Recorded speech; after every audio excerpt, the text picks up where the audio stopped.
Welcome to super fast English academy. दोस्तों, आप सबका बहुत बहुत स्वागत है। देखिएगा, मैं आज एक अच्छा सा प्रैक्टिस सेट कराने वाला हूं जो आपके पेपर में आता है।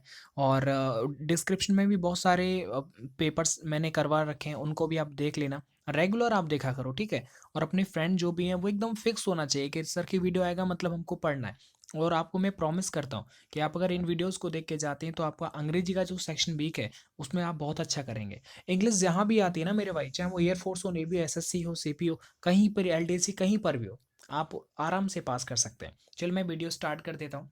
देखिएगा, सबसे पहला क्वेश्चन और ये मैं आपके लिए देता हूँ। बताओ पहले वाले क्वेश्चन में क्या कुछ एरर है या नहीं है। अगर नहीं है तो मुझे बता सकते हैं पहले क्वेश्चन में क्या कुछ है। चलो मैं वीडियो स्टार्ट करता हूँ। मेरा दूसरा क्वेश्चन है। देखिएगा, we shall go out if it does not rains. अब आपको ये सोचना है कि इस वाले सेंटेंस में क्या गलती है क्या नहीं है।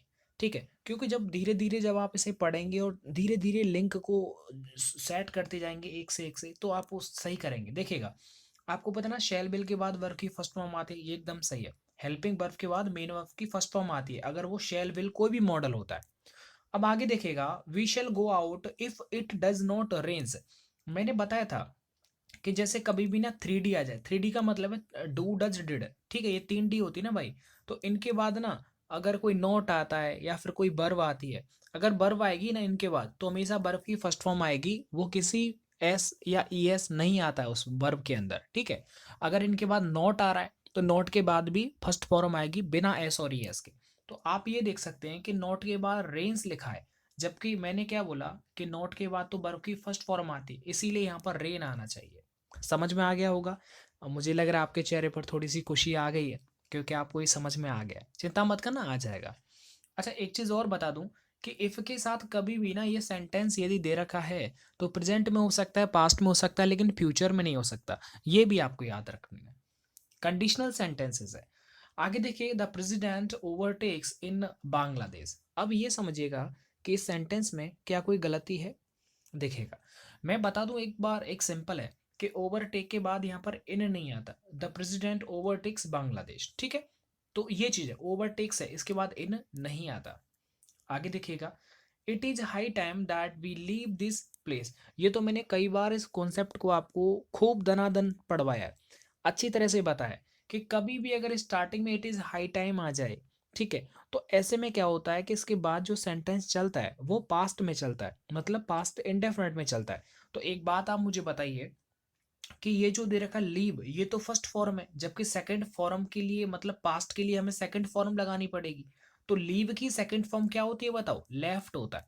आराम से, धीरे, टेंशन मत लो, ज्यादा ज्यादा टेंशन मत लो कि समझ में नहीं आ रहा। अरे भैया, ये देखो, वी के साथ फर्स्ट फॉर्म आ रही है ना। मैंने बताया कि इट इज हाई टाइम के बाद पास्ट चलता है, तो मुझे यहाँ पर सब्जेक्ट के बाद जो वर्ब आ रही है, जायज है कि हमें उसकी सेकंड फॉर्म लगानी है। आगे देखिएगा, the Hindu is most popular than any other newspaper in in India. The Hindu, एक बात आप सोचिएगा, ये बहुत ही सिंपल सा क्वेश्चन है, ज़्यादा डिफिकल्ट नहीं है। देखो, सेंटेंस के अंदर कंपैरिजन किया जा रहा है। जब कंपैरिजन किया जाता है तो वहां पर मोर का इस्तेमाल किया जाता है, मोस्ट का नहीं किया जाता, ठीक है ना। तो ऐसे में देख सकते हैं, देन से मुझे पता चल गया कंपैरिजन है, तो कंपैरिजन में मोस्ट नहीं आता, मोर आता है, ठीक है। तो जैसे बैटर है, BETTER, बैटर है ना, तो ऐसे ही मोर लगाया जाता है। मोस्ट तो सुपरलेटिव में लगाया जाता है। अगर सुपरलेटिव होता तो एक बात सोचिए, मोस्ट से पहले दा लगाना चाहिए था। तो वैसे भी आप समझ जाते कि भाई बी में मोस्ट आ रहा है, इससे पहले दा नहीं है, मतलब ये तो गलत हो ही गया। बट रियलिटी भी बात ये है कि चलो बी को आप सिलेक्ट कर लिया आपने, लेकिन ये भी तो पता होना चाहिए इसमें गलती एक्चुअल में है क्या, क्यों गलत है ये। आगे देखिए, आगे देखिए, my elder brother asked me that what I was doing. ये सिंपल सेंट, बहुत अच्छा क्वेश्चन है ये। देखो समझो, ये कंजंक्शन पर रिलेटेड है। देखिएगा, यहाँ पर पहली बात तो ये जो दैट है वो नहीं आएगा। ऐसा मैंने क्यों बोला? क्योंकि जो डब्ल्यू एच है ना भाई, जो प्रोनाउन है, वो डब्ल्यू एच के पहले दैट का प्रयोग नहीं किया जाता है। तो देखो इसमें क्या है, वॉट से पहले यहाँ पर दैट का इस्तेमाल नहीं करेंगे। अब आप ये कहेंगे कि गुरुजी दैट और वॉट दोनों ही कंजंक्शन है, तो इसमें हमें ये कैसे, देखो पहली बात तो ये कि कुल मिलाकर के सी वाले पार्ट में गलती है। अब मैंने जो बताया, इन दोनों ही कंजंक्शन है, तो गुरुजी फिर ये हमें पता कैसे चलेगा कि आप किसको हटाएंगे, कौन सा कंजंक्शन है जिसे हटाना पड़ेगा, कौन सा कंजंक्शन है जिसे रहने देना पड़ेगा। एक बात सोचिए, अब इसके मीनिंग पर डिपेंड करता है। माई, देखिएगा, my elder brother asked me, एक आप बात बताइए, सेट टू को कब बदला जाता है आस्क्ड में, बताओ, ये पैसिव है ना, सॉरी डायरेक्ट से इनडायरेक्ट है ना मेरे भाई। तो इसमें ये जो आस्क्ड है, सेट टू को आस्क्ड में तब बदला जाता है जब सेंटेंस इंटेरोगेटिव होता है, और जब इंटेरोगेटिव होता है तो हमको क्या डब्ल्यू एच लगाना पड़ता है, कंजंक्शन।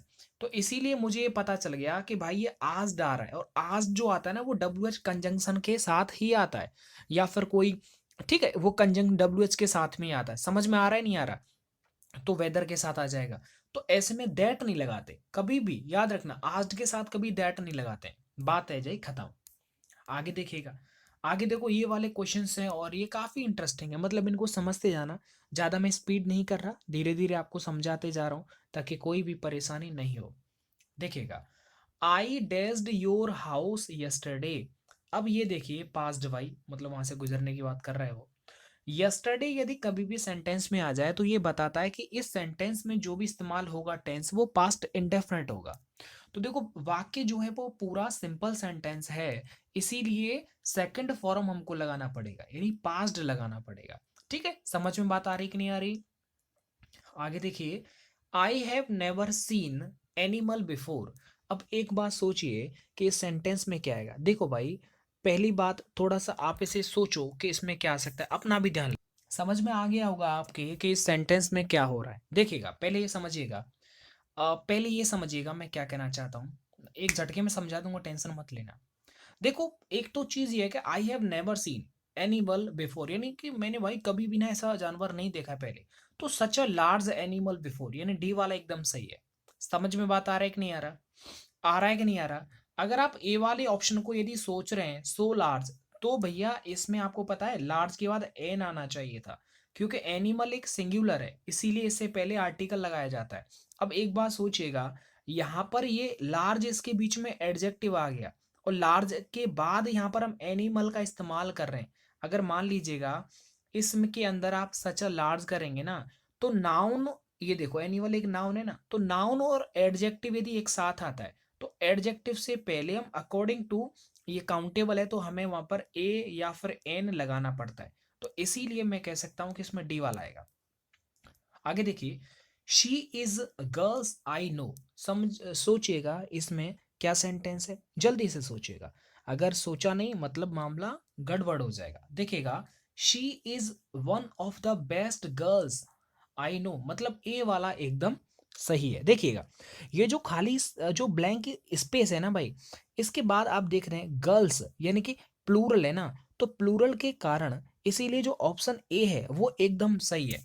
ठीक है, तो मुझे पता है कि वन ऑफ के बाद जो भी नाउन आता है वो क्या आता है, प्लूरल आता है। तो मुझे ये पता चल गया कि भाई ये प्लूरल नाउन दे रखा है, इसीलिए मेरा ये वाला ऑप्शन एकदम सही हो जाएगा।